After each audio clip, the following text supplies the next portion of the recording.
ആ എന്തെന്ന് ചിത്രം വരച്ചിട്ടുണ്ടോ? ഓ സൂപ്പർ. അപ്പോൾ കുഞ്ഞാവ് ചിത്രം വരച്ചിട്ട് എനിക്ക് കാണിച്ചിട്ടുണ്ട്. അപ്പോൾ ചിത്രം വരക്കുന്നുണ്ടായിനെ ഞാൻ ശ്രദ്ധിച്ചിട്ടേ. ഇപ്പോൾ ഫിനിഷ് ആയിട്ട് എനിക്ക് ഒന്ന് കാണിച്ചിട്ടുണ്ട് കേട്ടോ. എങ്ങനെ കൂടി കാണിച്ചു തരാം. എങ്ങനെയുണ്ടെന്ന് നിങ്ങൾ അഭിപ്രായം കമൻറ്റ് ബോക്സിൽ പറയണം കേട്ടോ. കുഞ്ഞാവ് ചിത്രം എങ്ങനെയുണ്ടെന്നുള്ളത് ഒന്ന് പറയണേ. ഇപ്പോൾ കുഞ്ഞാവ വരച്ചിട്ട് എനിക്ക് കാണിച്ചിട്ടുണ്ട്. ഇപ്പോൾ കാണിച്ചു തരാം.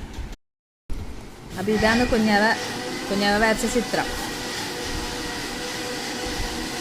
എങ്ങനെയുണ്ട് ഗൈസ്? ഇപ്പോൾ കുഞ്ഞാവ് ചിക്കു ഷേക്ക് കുടിക്കുകയാണുള്ളത്. അപ്പോൾ കുഞ്ഞാവൊരു ചിത്രം എങ്ങനെയുണ്ടെന്ന് ഒന്ന് കുഞ്ഞാവയോട് പറയണേ. എല്ലാവരും ഇഷ്ടമായെങ്കിൽ ഇഷ്ടമായി എന്ന് പറയണേ. ഓക്കെ. അപ്പോൾ എന്തെങ്കിലും ഇതിലും ഇമ്പ്രൂവ്മെൻറ്റ് ചെയ്യാനുണ്ടെങ്കിൽ അതും പറഞ്ഞു കൊടുക്കണേ കുഞ്ഞാവക്ക്. Okay, thank you.